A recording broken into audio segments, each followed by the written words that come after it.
Minimalist training, or the idea that you can put in 20% of the work and get 80% of the result, is a myth. While it may seem appealing to think that you can achieve your fitness goal with minimal effort, it takes consistent, dedicated work in order to get real result. And this whole concept is not new.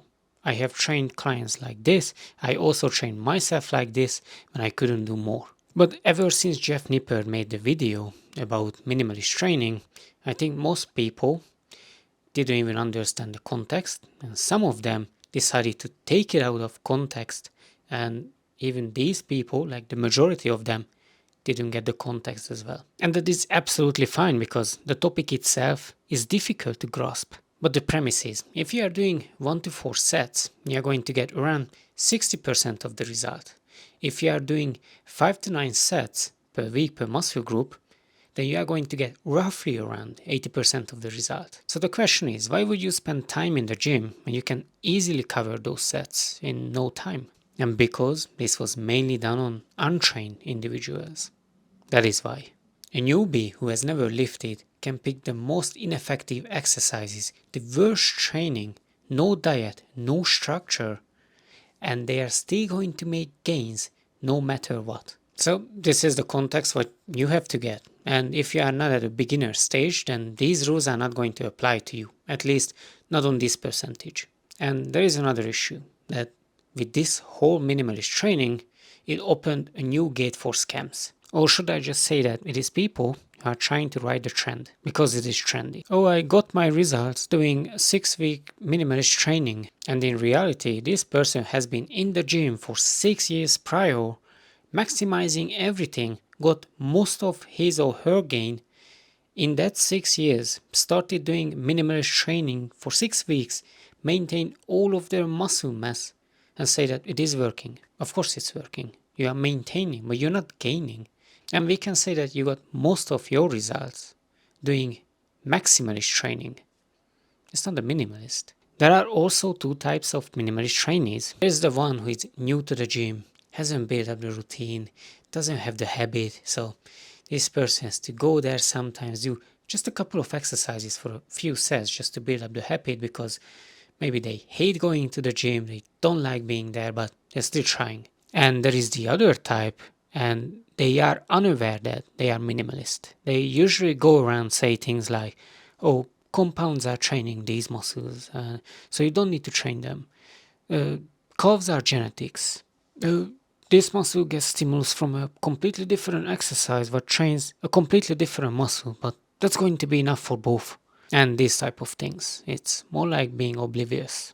There is nothing wrong with compounds lifts, but if someone says that, oh yeah, squats are training most of these muscles because they are stabilizing, I always ask, yeah, your hamstrings are stabilizing, but are they going to get enough stimulus?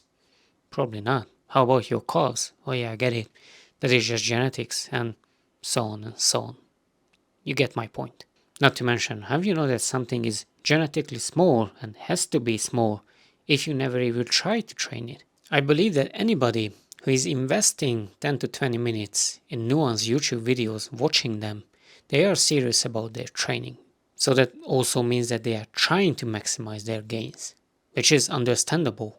Minimalist approach will get you exactly that. Minimal result. Once you max out your newbie gains, that's when the real grind starts. You have to bust your ass in the gym to get a small drop of muscle.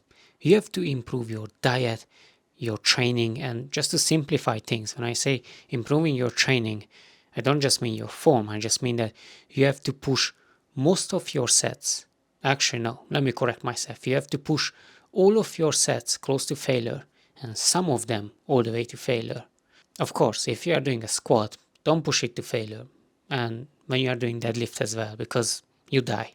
But like a leg extension, if you finish the set without your head exploding, did you really train? And it doesn't matter if you go to the gym and you do 5 to 10 sets per exercise and say that, yeah, we've got enough volume. That whole thing can mean nothing if you didn't push it to failure as an intermediate or advanced lifter. And this is the real reason why, for most people, they come past this intermediate phase, because It's not the new training program they are missing. It's not the new training split or the trendiest exercises. Is that they didn't have to do the hardcore training. They didn't have to push themselves really close to failure to get any form of gains. The reason majority of the intermediate lifters come past this stage is exactly that. Minimalism and overcomplication. And my favorite, emotional attachment to the old ways. What got them results. But only got them results because they were newbies. So you never touched weights in your life. But now you have to change that. But I'm not saying to complicate everything. The only thing you have to change is picking effective exercises, get enough stimulus for growth, and that is just your training. And you also have to improve your diet. So basically, you have to improve all aspects of fitness just slowly. You don't have to do it all at the same time. And then you are going to improve. Watch these 2 videos next. Like, subscribe, hit the bell. For coaching, hit the link in the description. Talk to you soon.